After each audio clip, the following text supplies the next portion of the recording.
History is witness. And the world has been a victim to violent men who raised from dust and turned everything to ashes on their way to quest for power.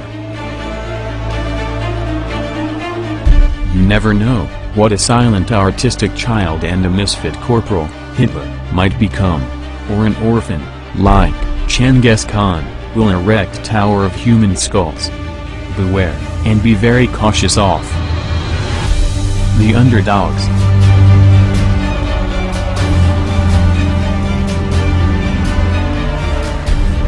Who knew that Chaiwala, Modi, will raise to such power one day, that he will be rubbing shoulders with kings and heads of states.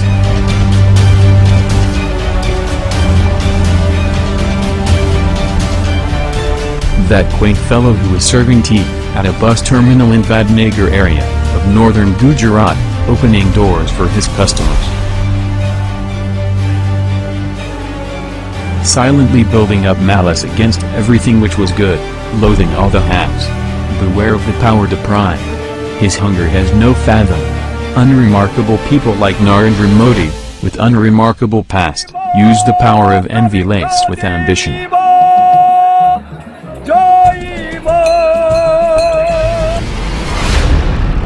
He unleashed havoc when he achieved what he craved.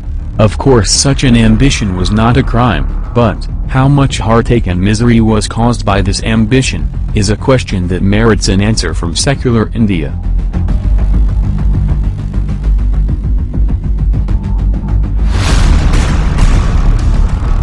Because this misery formed part of the person he became.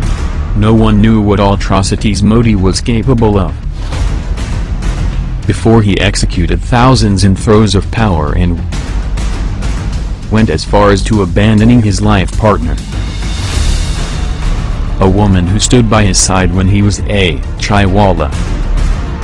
Don't get carried away with his exterior image of a pajama clad simpleton, joyously taking selfies.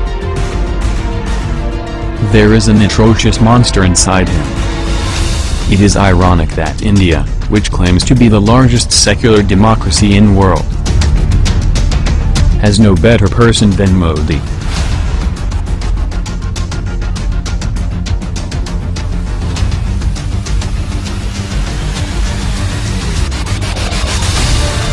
भारतीय जनसंघ ने बांग्लादेश के निर्माण के समर्थन के लिए सत्याग्रह किया और जिसका उल्लेख सेनेट में उस सत्याग्रह में एक वॉलंटियर के रूप में मैं मेरे गांव से दिल्ली आया। उन करोड़ों सपनों में एक मैं भी उस समय